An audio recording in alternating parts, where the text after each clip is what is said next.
10 p.m. London time that the attacks had been carried out simultaneously with near-perfect execution. How did he know they had only been near-perfect? How could he have known what the perfect results should have been in order to know that the actual results were not perfect, unless he was in on the plot? How many more people had they intended to murder in order for it to be considered perfect execution? How did he know, at least 2 days before the London authorities released the information on the 9th of July, that the bombs were detonated simultaneously, unless he was in on the plot? As proof that this too was a slip-up, the Jerusalem Post article in question was completely removed from their website after people began to ask similar questions.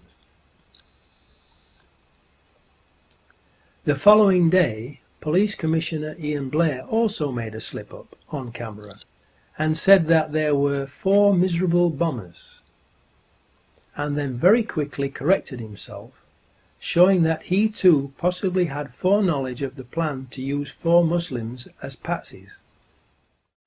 If London could survive the Blitz, it can survive 4 miserable bombers like this. I'm not saying there are 4 bombers, 4 miserable events like this. We are told that the first reports were of an electrical power surge that occurred, and then later we were told that there were bombs that exploded on the tube trains and that it was an Al-Qaeda terrorist attack, with Muslim suicide bombers carrying backpack homemade explosive devices onto the tube trains.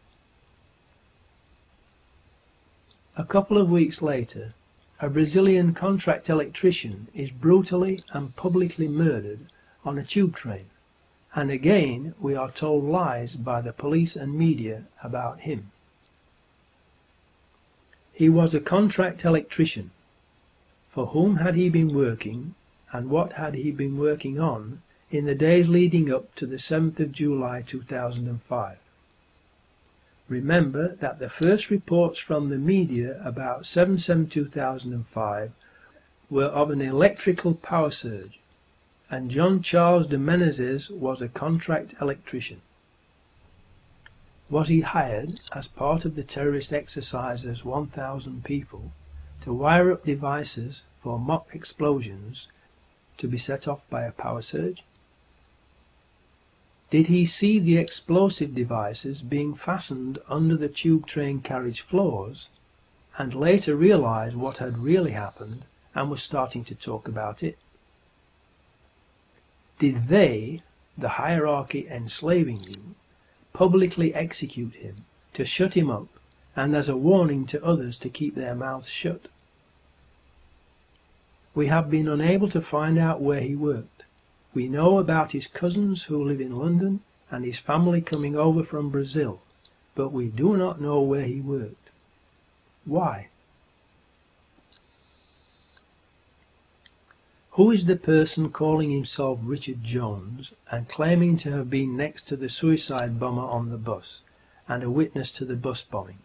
And why did he tell so many lies? Why did Peter Power smirk, grin and giggle when he spoke about the coincidence that the exercise had turned out to be real when lots of people had been killed and injured? What is funny about that? The probability of the 7/7/2005 drill and attack coinciding without being planned to coincide in a 10-year period is 1 chance in 37155992655750000000000000000000000. I wonder why the media aren't investigating the drill. Why are Peter Power, Verint Systems, Richard Jones, Commissioner Ian Blair, the anti-terrorist branch who shot and murdered these innocent people, the Israeli Mossad, Tony Blair, and the government itself not under investigation for these horrendous crimes? 8th chapter title, Conclusion. The times of the trains and tube trains on that day have been carefully checked. The first train after 0740 am left Luton at 0756 am and arrived at King's Cross Thameslink station at 0842 am. The 3 tube trains that blew up left King's Cross Underground station at 0835 am, the eastbound Circle Line train number 204. 0842 am, the westbound Circle Line train number 216. 0848 am, the Piccadilly Line train south. It was therefore impossible for any of the 4 accused Muslims to have caught the tube trains that blew up. If we have at least 3 of the 4 suicide bombers being shot dead at Canary Wharf, and we know they weren't on the tube trains because the 0740 am train from Luton to King's Cross was cancelled that day, and the photo of them outside Luton station at 0721:54 am is a fake, and that Hasib Hussain was part of the mock terrorism exercise, then we have overwhelming proof that the 4 accused Muslims were patsies and are innocent, and that it was an inside job, and that, like Lee Harvey Oswald, they too have been murdered to silence them. Whether the bombings were done by MI5, the Israeli Mossad, or both of them and or others has yet to be determined. But the one thing that we can be sure of is that it was not done by 4 young Muslims.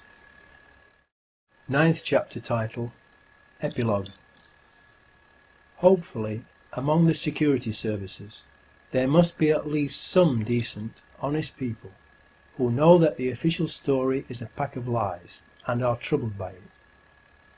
Unfortunately, they are all keeping quiet about it.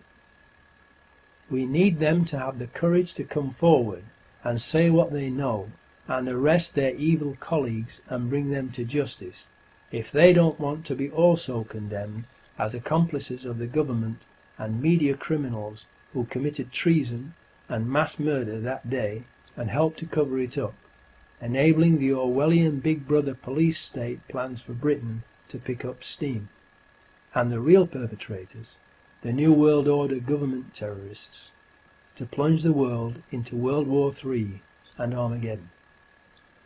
Why do you think they have made a Big Brother TV program?